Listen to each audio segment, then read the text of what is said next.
কেউ কি শুনছেন? কেউ কি বলবেন এটাই কি সেই বিখ্যাত বাঁদর সম্রাটের প্রাসাদ? আরে বাবা রে বাবা, আপনি কি সেই বিখ্যাত কিং লুই? ধন্য ধন্য হয়ে গেলাম মহারাজ। কত নাম শুনেছি আপনার, আজ চাক্ষুষ দেখলাম।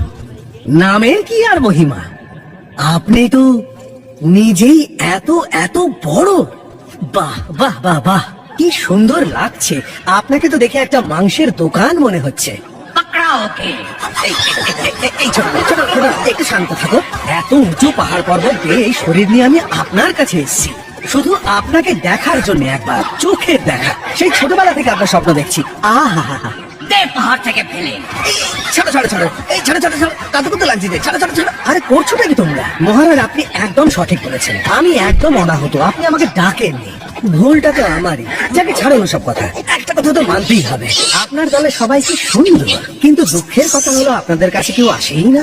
ও হতে পারে এই গানটা ছাড়ো, গায়ে গন্ধটাই, গন্ধ মানে সুগন্ধ তাই। কিন্তু ব্যাপারটা তো আর বাইরের সৌন্দর্যের নয়, ভিতরে মনের সৌন্দর্য।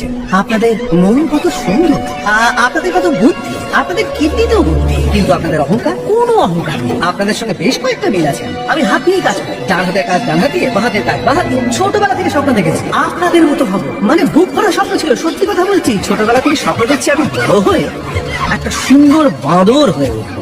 আমি আপনার জেরক্স কপি হতে চাই, রঙিন হলে আরো ভালো হয়।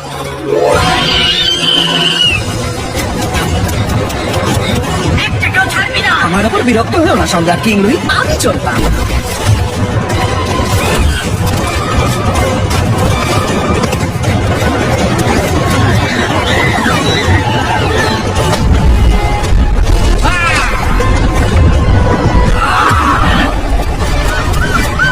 এদের আমরা সামলাচ্ছি।